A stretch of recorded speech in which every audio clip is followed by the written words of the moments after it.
वो यूं पकड़े बैठा था मानो सीट छूट जाएगी और वो स्प्रिंग की तरह हवा में उछल जाएगा। उसके दिल की धड़कनें टीवी पर आने वाले म्यूचुअल फंड के ऐड की तरह पर्राटेदार चल रही थीं, मानो कह रही हों, romantic relationship are subject to social risk, please read the girl carefully before proposing. पर दिल है कि मानता नहीं। वीर से अब रहा नहीं जा रहा था और वो अपने बैग से एक लाल गुलाब का फूल और एक पिंक कलर का कार्ड निकालता है और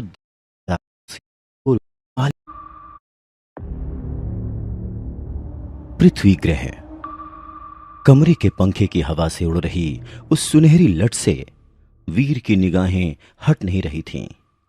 उस लट के पीछे से झांक रही वो काली बड़ी आंखें, सुर्ख गुलाबी होंठ और वो सोने सी चमकती त्वचा को निहारता हुआ वीर मानो भरी क्लास में पीरियड शुरू होने से पहले वाला शोर भी सुन नहीं पा रहा था। 18 साल का खूबसूरत नौजवान वीर प्रिया को निहारता हुआ अपनी सीट को यूं पकड़े बैठा था मानो सीट छूट जाएगी और वो स्प्रिंग की तरह हवा में उछल जाएगा। उसके दिल की धड़कनें टीवी पर आने वाले म्यूचुअल फंड के ऐड की तरह पर्राटेदार चल रही थीं, मानो कह रही हों, romantic relationship are subject to social risk, please read the girl carefully before proposing. पर दिल है कि मानता नहीं। वीर से अब रहा नहीं जा रहा था और वो अपने बैग से एक लाल गुलाब का फूल और एक पिंक कलर का कार्ड निकालता है और धीमे से जाकर प्रिया के सामने खड़ा हो जाता है। ये देखकर पूरी क्लास ऐसे शांत हो जाती है जैसे कोई टीचर आ गया हो। वीर हिम्मत जुटाकर प्रिया की तरफ गुलाब का फूल बढ़ा देता है और कह ही डालता है, आई लव यू प्रिया। प्रिया आव देखती है नताब और वीर को एक धक्का देकर दांत भींचते हुए धीमी आवाज में कहती है, शट अप, पीछे देख। वीर को बहुत अजीब लगता है। वो प्यार में आगे बढ़ना चाहता है और माशूका कह रही है कि पीछे देख। वो सोच ही रहा होता है कि तभी एक भारी आवाज से उसका ध्यान पीछे जाता है। ओ हीरो, आशिक आवारा, चल सीट पर बैठ जा, रिजल्ट अनाउंस करना है। अब वीर को एहसास होता है कि क्लास सच में टीचर को देखकर शांत हुई थी। भाई पोपट होने की भी कोई हद होती है। उस टीचर की ऐसी दहाड़ सुनकर जान चली जाए, ये आशिकी भला क्या चीज है। वीर धड़ाम से वहीं पर बैठ जाता है। क्लास में सभी बच्चे पास हो गए हैं सिवाय एक को छोड़कर। वीर रहे जा। मैथ्स टीचर की ये दूसरी दहाड़ सचमुच जानलेवा थी। सभी हंस पड़ते हैं, प्रिया भी। वीर के सपनों का जहाज उसके एम्बैरेसमेंट के समंदर में डूबता सा फील हो रहा था। उसे क्या पता था कि जिंदगी के कागज पर वो किस्मत की कलम से जो लव लेटर लिखने वाला था उसे मैथ्स के इक्वेशन खराब कर देंगे। इस रिजल्ट के अनाउंसमेंट की इससे बुरी टाइमिंग और नहीं हो सकती थी। बेचारा वीर, उसे तो लग रहा था कि पूरी क्लास में प्रिया ही सबसे ज्यादा उस पर हंस रही थी। तभी मैथ्स टीचर आके बिल्कुल वीर के सिर पर खड़ा हो जाता है और एक पेपर उसके सामने पटक कर कहता है, कल मुझे इस परफॉर्मेंस रिपोर्ट पर तुम्हारे पेरेंट्स के साइन चाहिए, समझ गए? लंठ कहीं का। फिर एक ठहाका लगता है और उसमें फिर से सबसे तेज आवाज प्रिया की ही सुनाई देती है, लंठ कहीं का। प्रिया की हंसी जो वीर के मन के गार्डन में फूल खिला देती थी, वही हंसी आज उसके दिल के झोपड़े में आग लगा रही थी। वीर अब बर्दाश्त नहीं कर पा रहा था और वो उठ के क्लास से बाहर चला जाता है। बेचारा वीर, इतनी समस्याएं तो टीवी सीरियल वाली डेली सोप की हीरोइन को भी कभी नहीं होती जितनी उसको आज हो गई थी। मैथ्स और प्यार में ज्यादा फर्क नहीं है, दोनों ही कॉम्प्लिकेटेड होते हैं। इसीलिए अपना वीर दोनों में ही फेल हो गया। अब पेरेंट्स से रिपोर्ट कार्ड साइन भी करवाना है। घर में मम्मी और बहन है, पापा तो अब रहे नहीं। बिजनेस राइवलरी में किसी ने उनका मर्डर कर दिया था। तब से ही शायद वीर का पढ़ाई में मन लगना बंद हो गया था। अरे आज तो बड़ी जल्दी आ गया। वीर ने एक टांग घर के अंदर डाली ही थी कि मां ने गोली की तरह सवाल दाग दिया, जैसे वीर दहलीज नहीं देश का बॉर्डर क्रॉस कर रहा हो। वीर भी तैयार था। उसने काउंटर फायर किया। अरे मम्मी, जानती हो आज क्या हुआ है? मम्मी हड़बड़ा गई कि आखिर ऐसा क्या हो गया। इससे पहले वो कुछ पूछती, वीर बोल पड़ा, अरे बवाल हो गया है मम्मी, बवाल। कॉलेज में वो जो हमारे मैथ्स टीचर है ना, उन्हें कुछ गुंडे पीटने आ गए। मम्मी की चिंता की लकीरें और गहरी हो गईं। वीर फिर बोला, सब कह रहे थे किसी औरत से चक्कर है उनका। अरे पर वो तो शादीशुदा है ना, अच्छे आदमी है भाई। मां ने चिंता जताई। अरे वही तो मां, तुम तो सब जानती हो उनके बारे में। वेरी गुड, अब इस पेपर पर साइन कर दो। वीर ने चाल चली। क्या है इस पेपर में? मां ने पूछा। मैथ्स टीचर का कैरेक्टर सर्टिफिकेट है मां। ये सभी बच्चों को और उनके पेरेंट्स को साइन करवा के देना है सर को, वरना डीन सर हमारे जो है ना, वो मैथ्स टीचर को जॉब से निकाल देंगे। वीर ये बोलकर मम्मी को ध्यान से देखने लगा कि उसका पैंतरा काम करता है या नहीं, पर हर बार की तरह आज भी काम कर ही गया। मम्मी ने झट से पेपर पर साइन कर दिया। पेपर पर साइन मिलते ही वीर ऐसे गायब हुआ जैसे माइथो सीरीज में काम होने के बाद नारद मुनि गायब होते हैं। चलो, एक प्रॉब्लम तो निपटी। वीर राहत की सांस लेता हुआ अपने कमरे के बिस्तर पर निढाल होकर गिरता है। वीर का कमरा देखकर ऐसा लग रहा था जैसे वर्ल्ड वॉर 2 इसी कमरे में लड़ी गई थी। मम्मी और बहन को इस कमरे में आने की सख्त मनाही थी, इसीलिए कोई कमरा साफ भी नहीं कर पाता था। वीर ने अपने कान में ईयरफोन्स डाले और हेवी इलेक्ट्रॉनिक म्यूजिक लगा लिया। तभी अचानक उसी म्यूजिक के बीच से एक आवाज सुनाई दी, वीर पुत्र। ये आवाज जानी पहचानी थी। वीर दहशत में आ गया, पर इससे पहले वो कुछ कह पाता या कर पाता, उसके मोबाइल की स्क्रीन से डॉक्टर खुराना का हॉलोग्राम पॉपकॉर्न की तरह उछलकर बाहर आता है। उस हॉलोग्राम को अचानक देखकर वीर के हाथ से मोबाइल छूटकर नीचे गिर जाता है। हार्ट अटैक करवाओगे क्या अंकल? वीर झल्लाता है। डॉक्टर खुराना का हॉलोग्राम बढ़कर अब वीर के कद का हो जाता है। वीर फिर झल्लाता है। आप इस तरह मेरी लाइफ में जब चाहे तब नहीं घुस सकते। खुराना उसकी भावनाओं को समझते हुए कंसर्न दिखाते हैं। पुत्र, तेरे पापा मेरे बहुत अच्छे दोस्त थे, उनकी वजह से आज मैं जिंदा हूं, इसीलिए दुख होता है उनके बेटे को मैथ्स में फेल होता देखकर। आपको कैसे पता? वीर हड़बड़ा जाता है। पुत्र, तुझे तो पता है मैं साइंटिस्ट हूं, कोई भी कंप्यूटर सिस्टम मेरी पहुंच से दूर नहीं है। तुम्हारी लाइफ में हो रही सभी चीजें पता है मुझे, और यही मेरी ड्यूटी है। शायद ऐसे ही मैं तुम्हारे पापा के एहसानों का बदला चुका सकूं। बेटा, मैं जेन्युइनली चाहता हूं कि मैं तुम्हारी कोई मदद कर सकूं। तुम चाहो तो मैं तुम्हें मैथ्स पढ़ा सकता हूं ताकि तुम फेल ना हो। डॉक्टर खुराना ने वीर को दिल की बात बताई, पर 18 साल के वीर के लिए इन बातों का कोई मतलब नहीं था। इस उम्र में ज्ञान नहीं, फ्रीडम चाहिए होती है। डॉक्टर खुराना फिर वीर को कहते हैं, बेटा, तुम्हारा पढ़ाई में मन नहीं लगता तो कोई बात नहीं, मैं तुम्हें अपनी लैब में जॉब भी दे सकता हूं। तुम चाहो तो अभी से पैसे कमा सकते हो, तुम्हें नई नई चीजें सीखने को मिलेंगी। बेटा, तुम्हें पता है हमारी धरती एकमात्र ऐसा ग्रह नहीं है जहां पर जीवन हो। सच में और भी कई ऐसे ग्रह हैं। वीर सोचता है कि वैसे ही मेरी ग्रह दशा खराब चल रही है और अंकल नए ग्रहों के बारे में सिखा रहे हैं। आखिर कैसे पीछा छुड़ाऊं मैं इस गले पड़ू अंकल से। अब वो समझ चुका है कि डॉक्टर खुराना से पीछा छुड़ाना इतना आसान नहीं था, इसीलिए उसने आसपास देखा और फिर अपना मोबाइल उठाकर पास रखे फिश बोल में डाल दिया। गुड़गुड़ करते मोबाइल के साथ डॉक्टर खुराना का हॉलोग्राम भी बंद हो गया।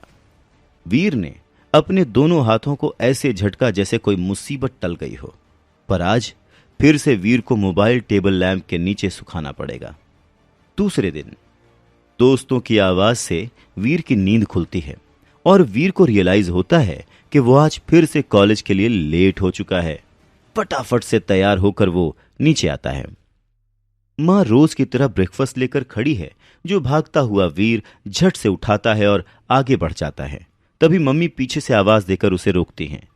वीर के पास ज्यादा समय नहीं है, पर वो रुकता है। बेटा, तुम्हारे पापा को गए हुए आज पूरा 1 साल हो गया है। मां के मुंह से यह सुनकर वीर थोड़ा गंभीर हो जाता है। मां आगे कहती है, मैं समझती हूं तुम अभी तक इस सदमे से बाहर नहीं निकले हो, पर बेटा पढ़ाई पर ध्यान नहीं दोगे तो तुम्हारी मुसीबतें और बढ़ सकती हैं। आखिर तुम्हें ही इस घर का सहारा बनना है बेटा। ये सब सुनकर वीर बहुत इरिटेट होता है, पर हाँ में सर हिला देता है। तभी माँ अपने हाथ में दबाए 500 के 2 नोट निकालकर वीर के हाथ में रखते हुए ये कहती है कि वो जाके कॉम्प्लीमेंट्री का एग्जाम दे दे ताकि उसका साल खराब ना हो, और वो पीछे पलटकर चली जाती है। ये सुनकर वीर हक्का बक्का रह जाता है। उसे एहसास हो गया था कि माँ को उसके फेल होने के बारे में पता चल चुका है। तब भी मम्मी ने इस बारे में कुछ नहीं कहा। फिर वीर भी घर के बाहर की तरफ बढ़ जाता है। पापा की मौत के बाद वीर का पढ़ाई में मन लगना बिल्कुल बंद हो चुका था। वो बस रियलिटी से दूर रहना चाहता था। इसीलिए कॉम्प्लीमेंट्री एग्जाम के लिए मिले पैसों से वो दोस्तों के साथ फिल्म देखने चला जाता है। पूरे दिन कॉलेज छोड़कर मम्मी से मिले पैसों से मस्ती करने के बाद वीर के दोस्त वीर को घर छोड़ने आते हैं। घर के बाहर खड़े 3 लोग वीर की मम्मी पर चिल्ला रहे हैं। सारे दोस्त ये देखकर हैरान हो जाते हैं, लेकिन वीर को एहसास हो गया था कि आज फिर उसकी बुआ और चाचा उसकी मां से प्रॉपर्टी को लेकर लड़ाई करने आई हैं। वीर दोस्तों के सामने एम्बैरेस्ड फील करने लगता है। प्रेरणा, आखिर तुम चाहती क्या हो? ये घर हमारे माता पिता का है और मेरा और मेरे भाइयों का इस पर बराबर का हक है। अब जब विहान भैया नहीं रहे तो हम उनकी पत्नी और बच्चों को परेशान नहीं करना चाहते। घर बेचने के बाद उनका जो भी हिस्सा बनेगा वो हम तुम लोगों को दे देंगे। लेकिन अगर तुम ये पूरी हवेली हड़पने की फिराक में हो तो हम ऐसा कभी नहीं होने देंगे, वीर की बुआ चिल्लाती है। तभी वीर के चाचा भी लपक पड़ते हैं। हाँ, या तो फिर हमें इस घर की कीमत के हिसाब से 3 करोड़ रुपए दे दो, या ये घर खाली करो ताकि हम इसे बेचकर पैसे आपस में बांट सकें। वीर की मम्मी और बहन सहमी हुई थीं। बहन तो मां को पकड़कर रोए जा रही थी। 3 करोड़ रुपए मैं कहां से लाऊंगी भाई साहब? वीर के पापा के जाने के बाद जो हमारी हालत है वो आप सबसे छुपी नहीं है, वीर की मम्मी ने गिड़गिड़ाते हुए कहा। यह सुनकर वीर के दोस्त वीर की तरफ देखने लगे। वीर को लगा जैसे उसकी इमेज का बंटाधार हो रहा है। अगर अभी उसने कुछ नहीं किया तो यहां भी लुटिया डूबी समझो। तभी वीर अब उस लड़ाई में कूद पड़ता है। आप लोगों की हिम्मत कैसे हुई ऐसे मेरे घर पर मेरी मां को आके धमकी देने की? वीर को ऐसे गुस्से में चिल्लाते देख सब हैरान रह जाते हैं। आप लोगों को शर्म नहीं आती? मेरे पापा ने आप लोगों की कितनी मदद की है। आप सबके फैमिली बिजनेस को अकेले बचाया है उस स्टार ग्रुप से, और स्टार ग्रुप से दुश्मनी की वजह से ही उनकी जान चली गई। अब उनके जाने के बाद आप लोग उनके परिवार को परेशान करने आते हैं। मम्मी उसे रोकने की कोशिश करती है। अब बेटा तू शांत हो जा। पर वीर का गुस्सा अब दहलीज पार कर चुका था। ए बच्चू, बिजनेस का छोड़ और इस घर की बात कर। यह घर हमारे फादर का है जिसमें हम सब भाई बहनों का बराबर का हिस्सा है। बड़े चाचा फुफकारे, अगर हमें इसमें हिस्सा नहीं मिला तो हम कोर्ट में जाएंगे, वरना बोल अपनी मां से कहीं से लाकर हमें 3 करोड़ रुपए दे दे। चुप। मां से क्यों बोलूं? मैं अपनी मां का बेटा वीर, मैं तुम सब से वादा करता हूं कि मैं तुम्हारे 3 करोड़ लेकर तुम्हारे मुंह पर मारूंगा। वीर दहाड़ता है। दोस्तों के साथ खड़ी वो लड़की मुस्कुराती है, जिससे वीर का कॉन्फिडेंस 7वें आसमान पर पहुंच जाता है। अब निकलो मेरे घर से, वरना मैं कुछ गलत कर बैठूंगा। बेटा तेरे पास बस 6 महीने का समय है, देख ले क्या कर सकता है। ये बोलकर बुआ और बाकी चाचा वहां से चले जाते हैं। वीर की मम्मी हैरानी में उसे देखती रह जाती है। वीर भी घर के अंदर चला जाता है। स्टाइल मारने के चक्कर में 3 करोड़ देने के बाद तो वीर बोल आया था, पर वो इतने पैसे लाएगा कहां से? उसने तो अपनी समस्या और बढ़ा ली थी कि तभी उसे डॉक्टर खुराना का ख्याल आता है।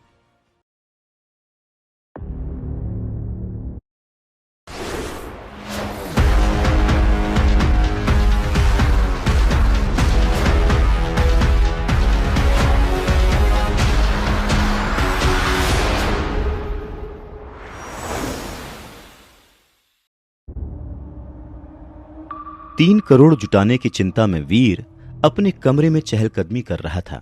तभी उसके दिमाग में आइडिया आता है। खुराना अंकल।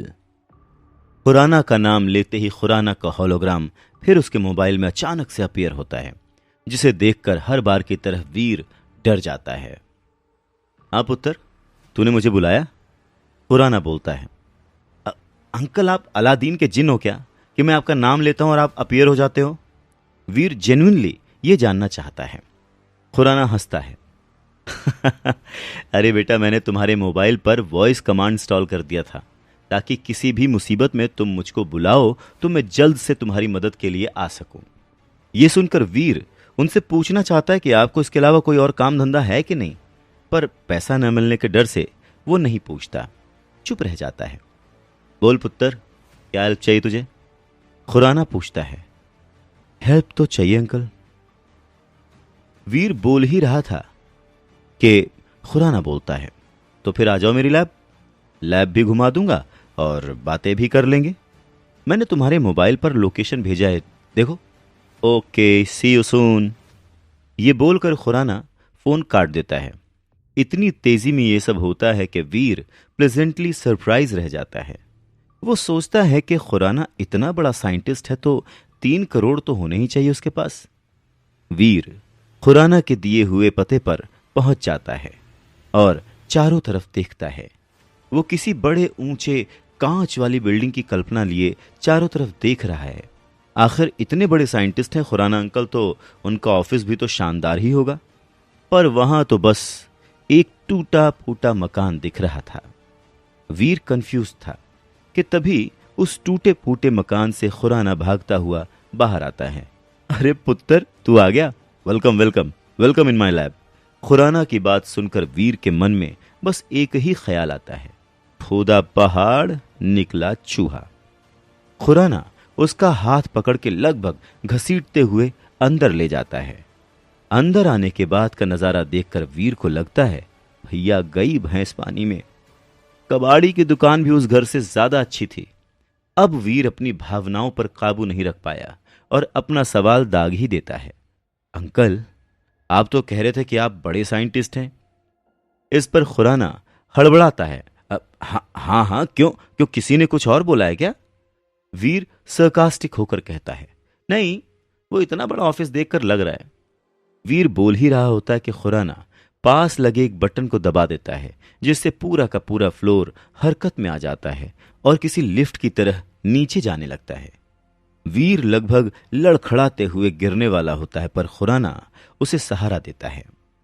ये क्या है अंकल? हाँ, वीर घबरा कर कहता है, पर उसके जवाब में खुराना बस मुस्कुराता है। वीर ऐसी सिचुएशन में उसे मुस्कुराते हुए देखकर गालियां देना चाहता है, पर बाद में पैसे ना मिलने के डर से वो चुप ही रह जाता है। अब वो लिफ्ट रुकती है और एक दरवाजा खुलता है। एक तेज सफेद रोशनी से वीर की आंखें चुंधिया जाती हैं और वो अपनी आंखें मींचने लगता है। उन मींची हुई आंखों से वो जो देखता है तो बस उन्हें देखता ही रह जाता है। एक बड़ी विशाल लैब, जहां हर जगह हाईटेक मशीन्स लगी हुई हैं, बड़ी बड़ी स्क्रीन्स लगी हुई हैं जिसमें अलग अलग डेटाज और वीडियोस चल रहे हैं। बड़े बड़े ट्यूब्स में से फ्यूम्स निकल रही हैं और रोबोटिक हैंड्स अपने अपने काम में लगे हुए हैं।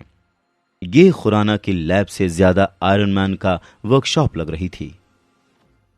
वीर को लगता है जैसे वो अपने सपनों की दुनिया में पहुंच गया है। वाह अंकल, ये तो तहलका है। वीर के मुंह से निकले हुए शब्दों को सुनकर खुराना ऐसे खुश होता है जैसे अपनी खूबसूरती की तारीफ सुनकर कोई लड़की खुश होती है।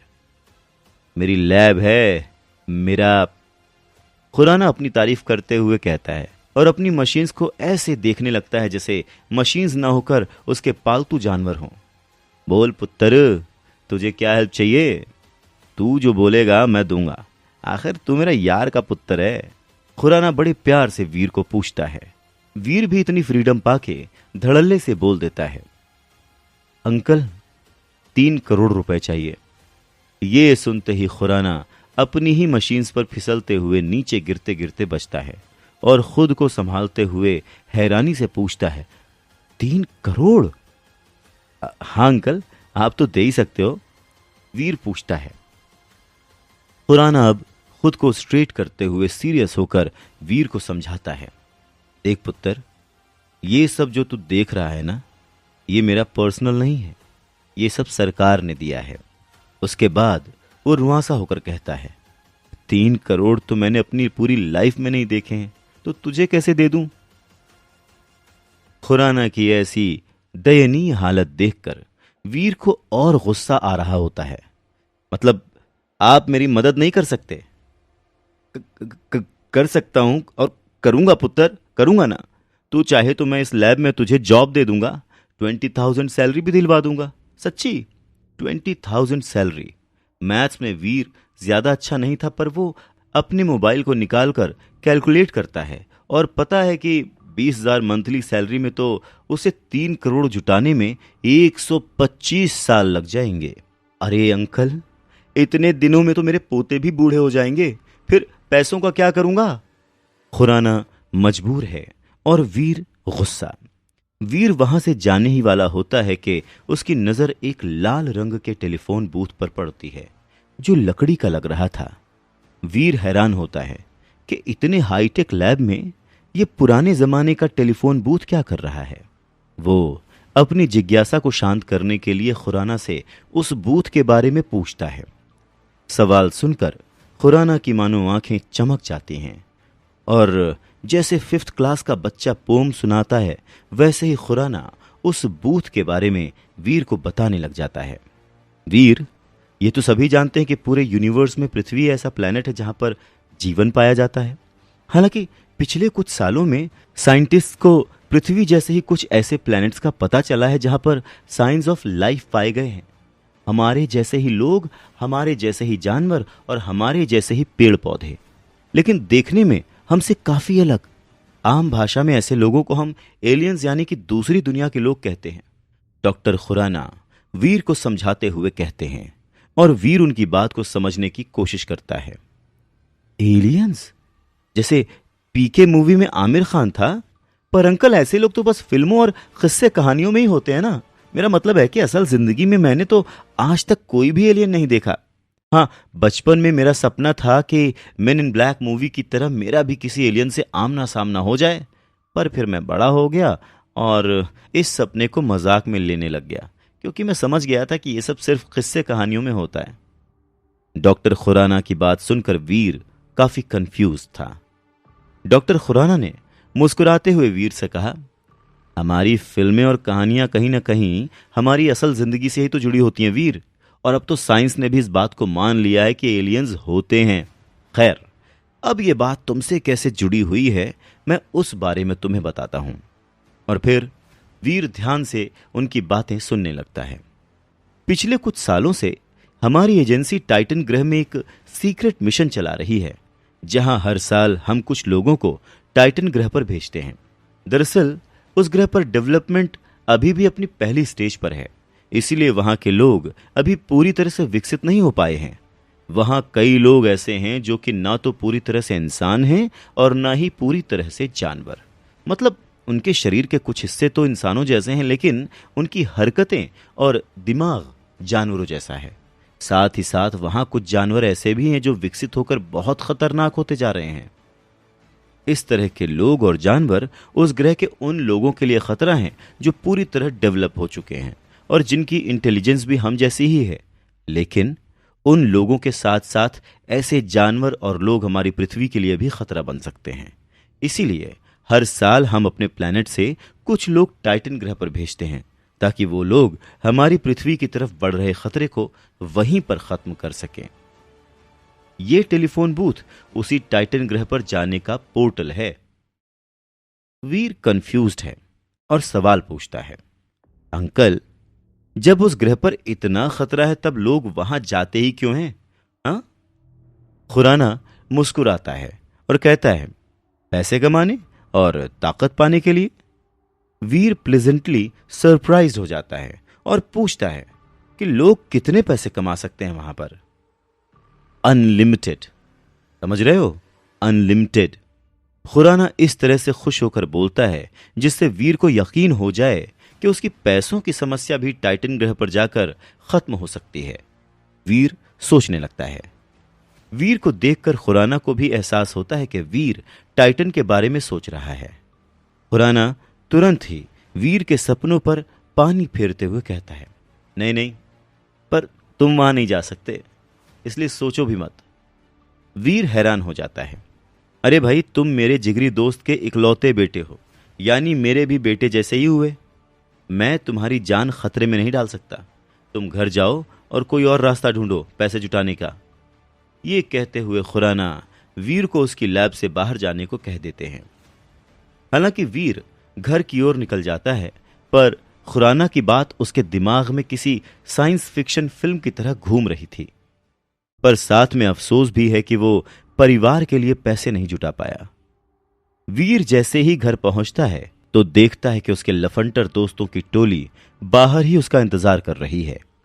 वीर समझ जाता है कि वो लोग कल वाली बात पर उससे सवाल पूछेंगे और वो एम्बैरेस होगा। इसीलिए जैसे ही वो दोस्तों से मिलता है, खुद ही सारी कहानी सुनाना शुरू कर देता है कि कैसे उसके फादर ने उसके डूबते हुए फैमिली बिजनेस को संभाला और उसकी बुआ और चाचा की शादियां करवाईं, उन्हें घर दिलवाया, उनकी वजह से स्टार ग्रुप से पंगा भी लिया, जिसकी वजह से उनकी जान चली गई।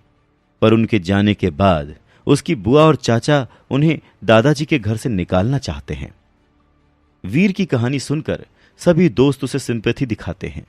अभी अभी जवान हो रहे लड़कों के खून में कुछ ज्यादा ही उबाल होता है, पर दिमाग उतना ही कम होता है। ऐसे ही दिमाग से वीर के दोस्त उसे सलाह देते हैं कि वीर को बुआ के घर से जाके इस घर के प्रॉपर्टी के पेपर्स चुरा लेने चाहिए। उसके बाद बुआ हो या चाचा, कोई भी उन पर घर खाली करने के लिए लीगल एक्शन नहीं ले पाएगा और उसे 3 करोड़ रुपए भी नहीं देने पड़ेंगे। वीर भी तो उसी उम्र का है, उसे भी आइडिया जम जाता है। वो डिसाइड करता है कि कल रात वो बुआ के घर में कागज की चोरी करने जाएगा।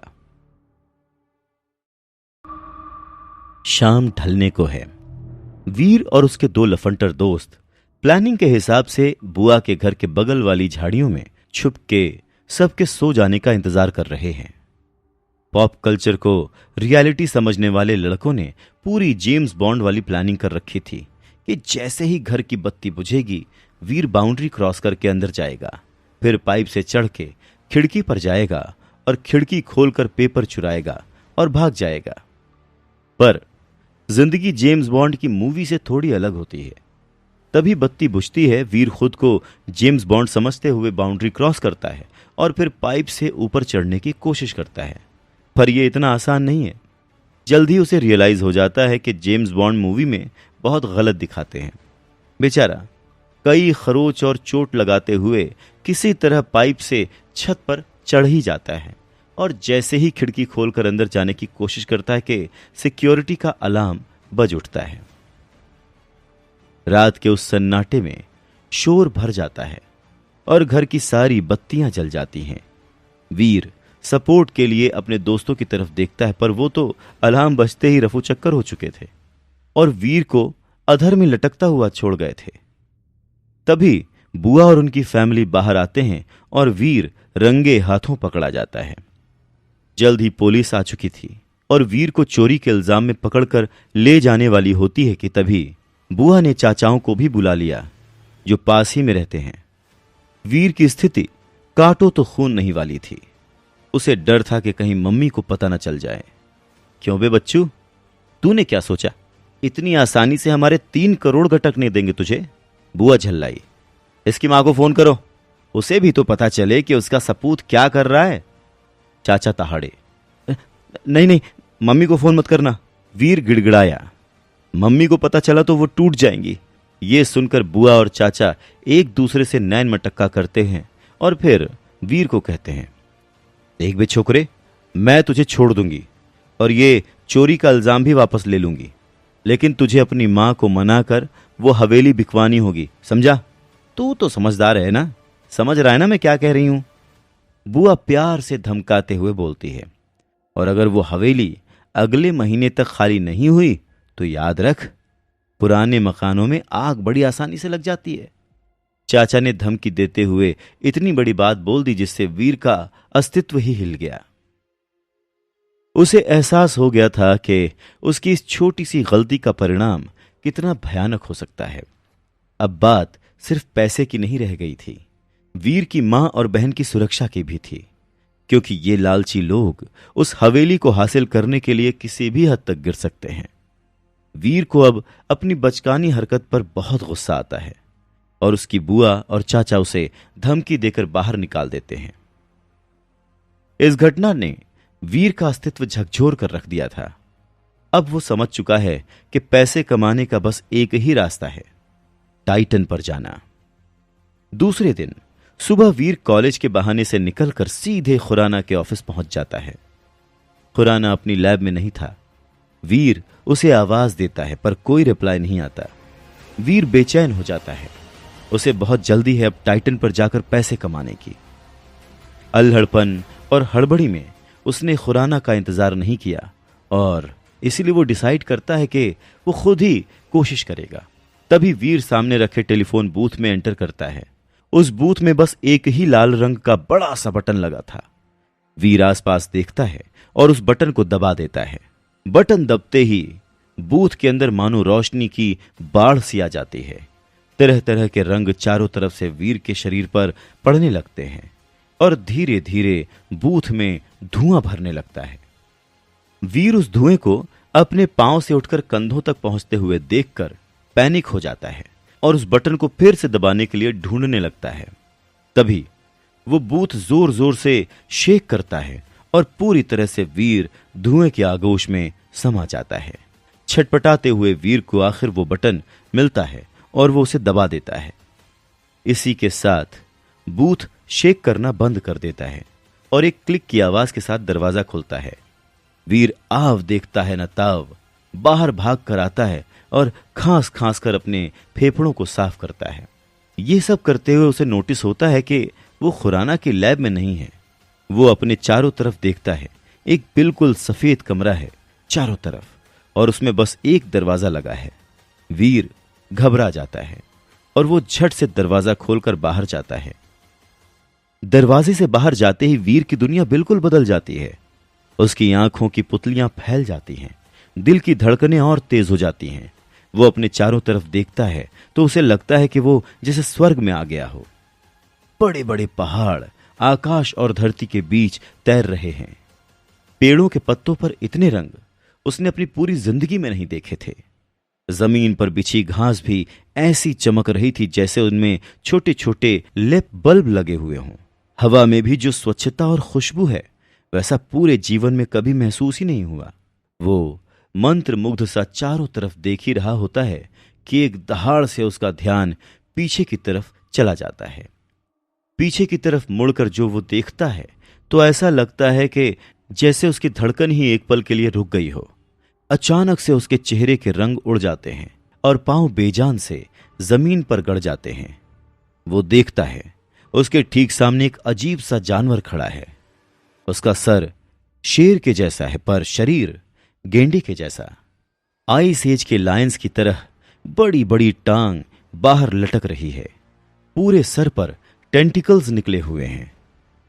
उसे देखने के बाद वीर चाहकर भी अपनी जगह से हिल नहीं पाता। तभी वो जानवर वीर की तरफ छलांग लगा देता है, पर इससे पहले कि वो वीर तक पहुंच पाता एक भाला उड़ता हुआ आकर उस जानवर से टकरा जाता है और वो जानवर छिटक कर दूर जा गिरता है। वीर हैरान होकर भाले की दिशा में देखता है। एक अजीब से घोड़े पर सवार गहरे हरे रंग का लबादा ओढ़े एक घुड़सवार अपने दोनों हाथों में तलवार लिए उस जानवर के पीछे जाता है। पर जाते हुए वो घुड़सवार एक पल के लिए रुक के पीछे मुड़ता है, जिससे उसके लबादे का हुड नीचे सरकता है और उसके अंदर से काले घने बाल हवा में लहरा जाते हैं। वो घुड़सवार एक लड़की थी, बेहद खूबसूरत लड़की, जिसकी काजल से भरी बड़ी बड़ी आंखें जब वीर को घूरती हैं तो वीर को लगता है जैसे उसका दिल कूद कूद कर सीने से बाहर आ जाएगा।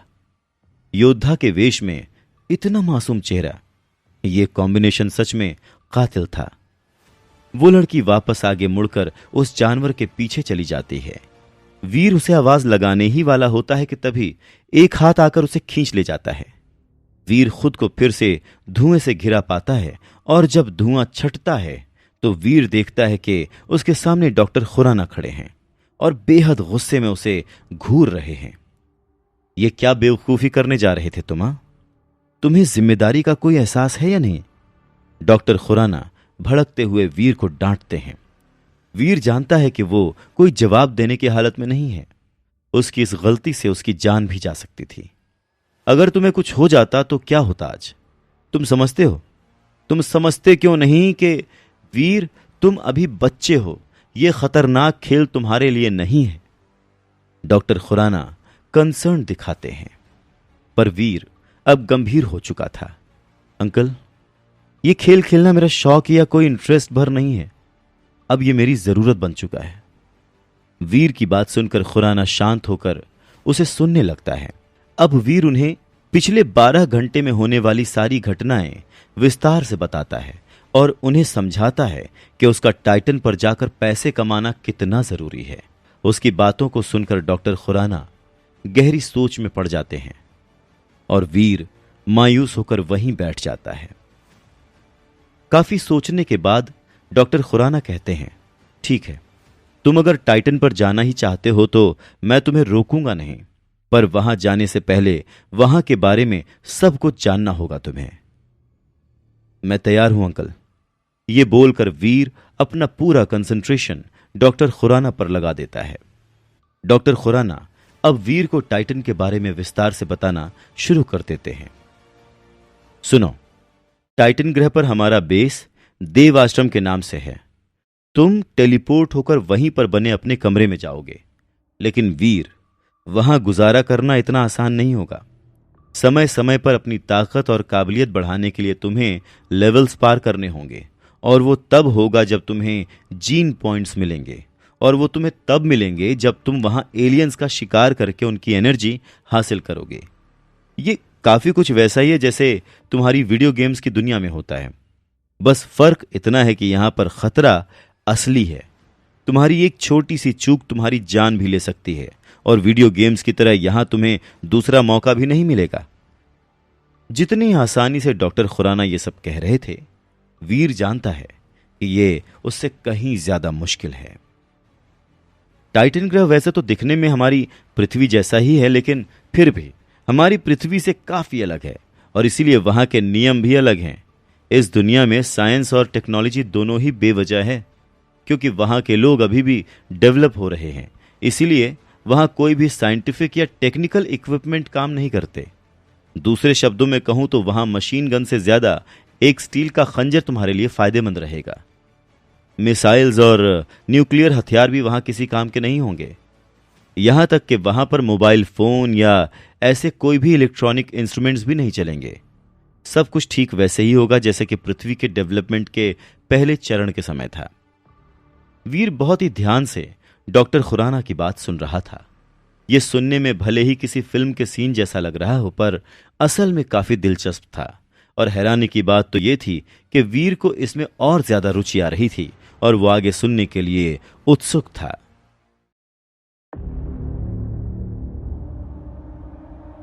अब तुम पूछोगे कि जब टाइटन ग्रह पर कोई भी मॉडर्न तकनीक काम नहीं करेगी तो तुम वहां पर गुजारा कैसे करोगे?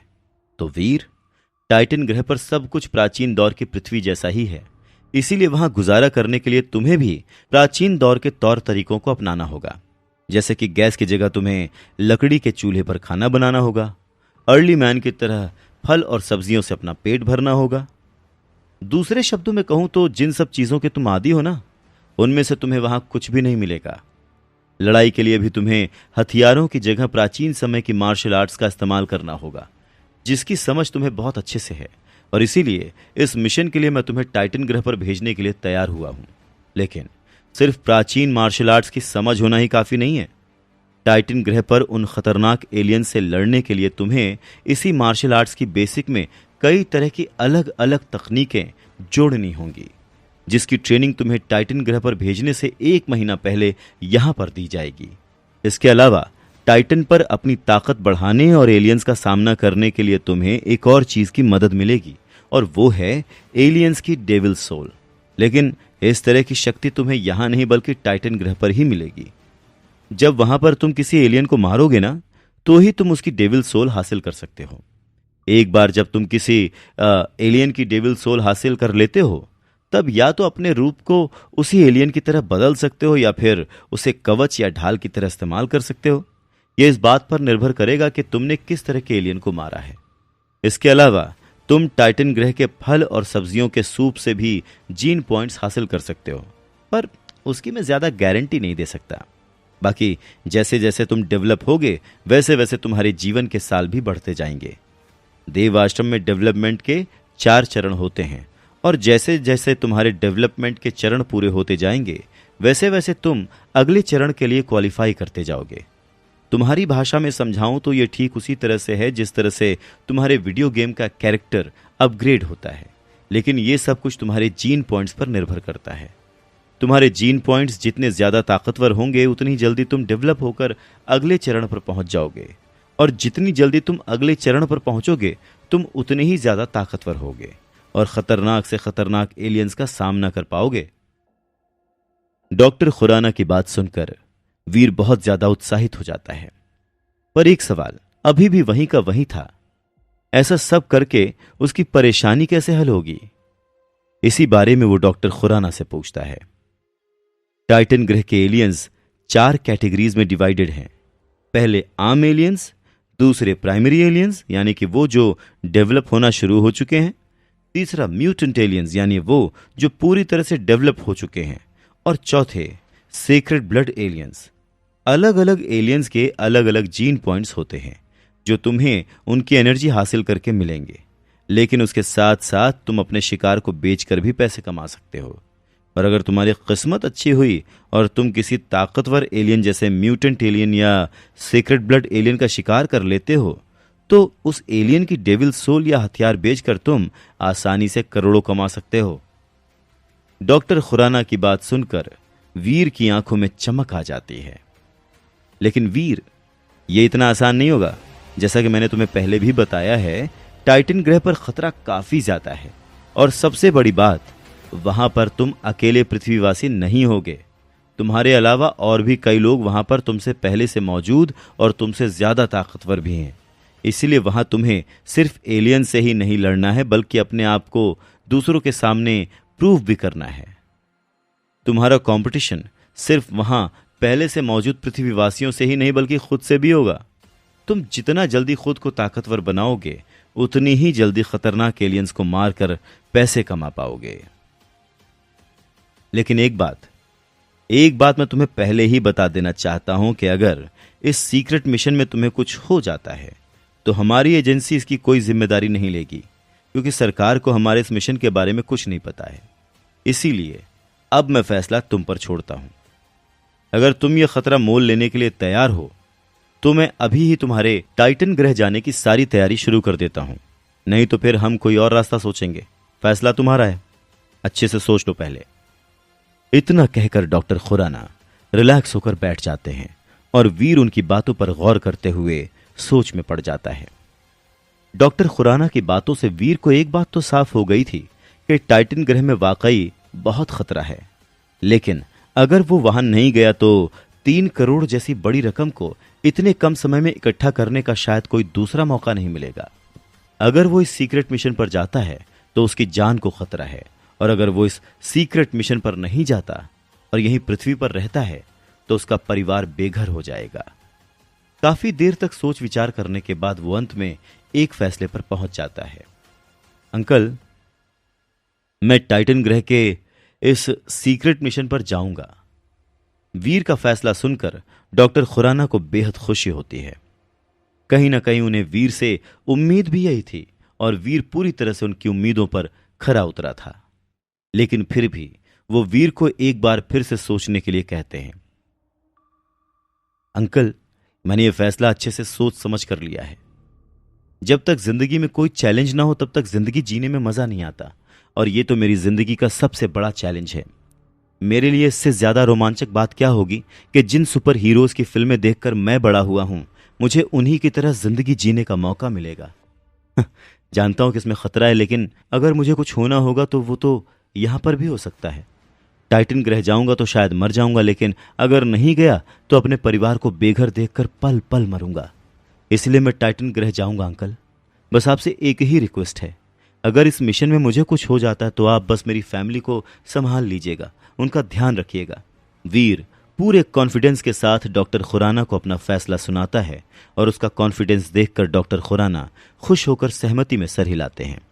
ठीक है, फिर मैं अभी से ही तुम्हारे जाने की सारी तैयारी करता हूं। कल से तुम मार्शल आर्ट्स की ट्रेनिंग के लिए हमारी एजेंसी के इंस्टीट्यूट में आ जाना। Good luck. डॉक्टर खुराना वीर के कंधे पर हाथ रखते हुए उसका हौसला बढ़ाते हुए कहते हैं और जवाब में वीर बस हल्का सा मुस्कुरा देता है। आज रात वीर को नींद नहीं आ रही थी। उसे इतने बड़े एडवेंचर पर जाने का मौका जो मिलने वाला था। डॉक्टर खुराना की बातों से साफ था कि जिस लड़की ने वीर की जान बचाई थी वो भी टाइटन पर उसकी कॉम्पिटिटर होगी। पर फिर भी उस लड़की से मिलने की तड़प भी वीर के अंदर बढ़ती जा रही थी। वो पूरी रात वीर ने आंखों में काटी, घड़ी देखते हुए।